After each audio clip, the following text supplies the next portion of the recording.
ನಿಮಗೆ ಅಧಿವೇಶನಕ್ಕೆ ಬೇಕಲ್ಲ, ಚರ್ಚೆ ಮಾಡೋಕ್ಕೆ ಸಬ್ಜೆಕ್ಟ್ ಬೇಕಲ್ಲ, ನೀವು ತಗೊಂಡೋಗಿ ಚರ್ಚೆ ಮಾಡಿ. ಯಾಕೆಂದರೆ ನಾವು 5ನೇ ತಾರೀಕು 5 ಜಿಲ್ಲೆಯಿಂದ ಹಾಸನದಲ್ಲಿ ಒಂದು ಇದಿದೆ ಸಮಾವೇಶದ, ಕಾಂಗ್ರೆಸ್ ಬೇರೆ ಬೇರೆ ಸಂಘಟನೆಗಳ ಸೇರಿ ಒಂದು ಸಮಾವೇಶ ಮಾಡ್ತಾರೆ 5ನೇ ತಾರೀಕು. 9ನೇ ತಾರೀಕು ಅಧಿವೇಶನ ಇದೆ. 1ನೇ ತಾರೀಕು ನಾವು ಇಬ್ಬರು ಅಧ್ಯಕ್ಷರು, ನಾನು ಅಲ್ಲಿ ನಾವೇ ಅಲ್ಲಿ ಬರೋದು, ನಾವೇ ಬಸ್ಸಲ್ಲಿ ಅಲ್ಲಿ ಬರೋಂಥದ್ದು 12 ಗಂಟೆ.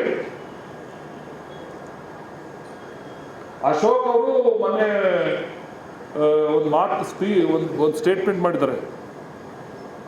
ಸಿದ್ದರಾಮಯ್ಯ ಮುಖ್ಯಮಂತ್ರಿ ಇಷ್ಟೊಂದು ದಿವಾಳಿತನಕ್ಕೆ ಇಳಿದ್ಬಿಟ್ರೆ ಮೋಸ್ಟ್ಲಿ ರಾಜ್ಯ ಉಳಿಯಲ್ಲ ಅಂತ.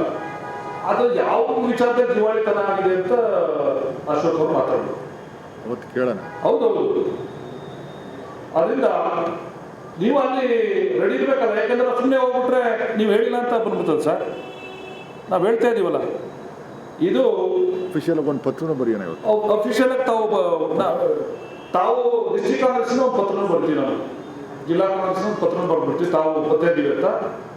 ಆ ಕಾರಣಕ್ಕೋಸ್ಕರ ಇದು ಫಸ್ಟ್ ಟೈಮು ಮೈಸೂರಿಂದ ಬೆಂಗಳೂರು ಭಾರತ ರಾಷ್ಟ್ರೀಯ ಬಿಜೆಪಿ ಕಚೇರಿಗೆ ನಾವು ದಾಖಲೆಗಳ ಸಮೇತ ಹೋಗ್ತೇವೆ. ತಾವು ಇದನ್ನ ಸ್ವೀಕರಿಸಬೇಕು, ಬರಬೇಕು. ಇಲ್ಲಾಂದ್ರೆ ಬೇರೆ ತರ ತಿರ್ಕತ್ತದ. 2ನೇ ತಾರೀಕಿಂದ ನೀವು ಬರಲಿಲ್ಲ ಅಂದ್ರೆ ನೀವೇ ಸ್ಟೇಟ್ಮೆಂಟ್ ಮಾಡಬೇಕು. ನಿಮ್ಮ ತವಿರೋ ಎಲ್ಲ ರೆಕಾರ್ಡ್ಗಳು ಸತ್ಯ ಇದೆ, ನಮ್ಮ ಹತ್ರ ಯಾವ ರೆಕಾರ್ಡ್ಗಳು ನಾವು ಇಲ್ಲಿ ಗಂಟೆ ಮಾತಾಡಿದ್ರೆ ಸುಳ್ಳು, ನಾವು ಮಾಡಿದ ನಾವು ಮಾಡೋ ಆಪಾದನೆಗಳನ್ನ ವಿತರಣೆ ಮಾಡ್ಕೋತಾ ಇದೀವಿ ಅಂತೇಳಿ 2ನೇ ತಾರೀಕು